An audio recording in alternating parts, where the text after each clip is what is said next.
आनबो कथरी तरी बन भर के कर ले वो प्यार। आनबो कथरी तरी बन भर के कर ले वो प्यार। जब आही तो लसुरता कर ले बे मोलया, जब आही तो लसुरता कर ले बे मोलया। आन रे कथरी तरी बनी मन भर के कर ले वो प्यार। आन रे कथरी तरी बनी मन भर के कर ले वो प्यार।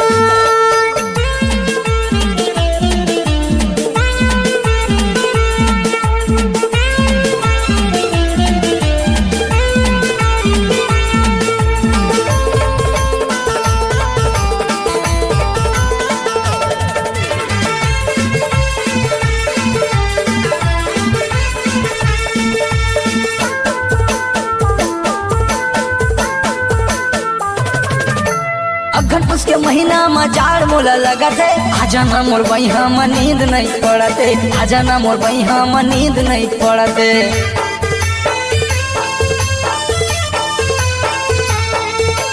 अघन पुस के महीना में जाड़ मोला लगत है। आजा ना मोर बहिया में नींद नहीं पड़ते, आजा ना मोर बहिया में नींद नहीं पड़े। जब आही तो लसुरता कर ले बे मोला याद, जब आही तो लसुरता कर ले बे मिसकाल।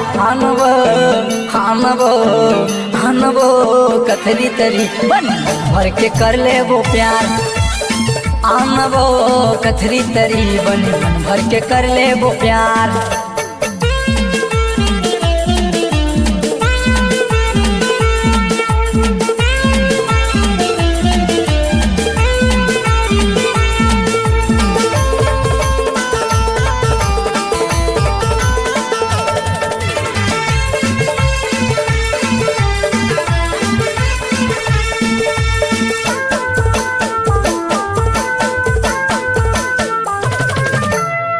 बिना बैहा मोर मन नहीं लागत, ठंडा के मारे मोर अंग अंग कांपत है, ठंडा के मारे मोर अंग अंग कांपत है।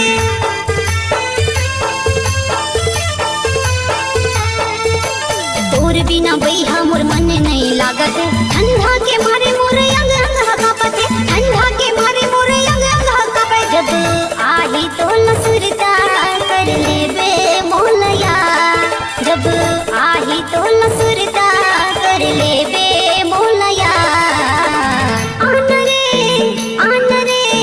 आन रे कथरी तरी बनी मन भर के कर ले वो प्यार। आन रे कथरी तरी बनी मन भर के कर ले वो प्यार। जब आही तो लसुरता कर ले बे मोलया, जब आही तो लसुरता कर ले बे मिसकाल। आनबो कथरी तरी बन भर के कर ले वो प्यार।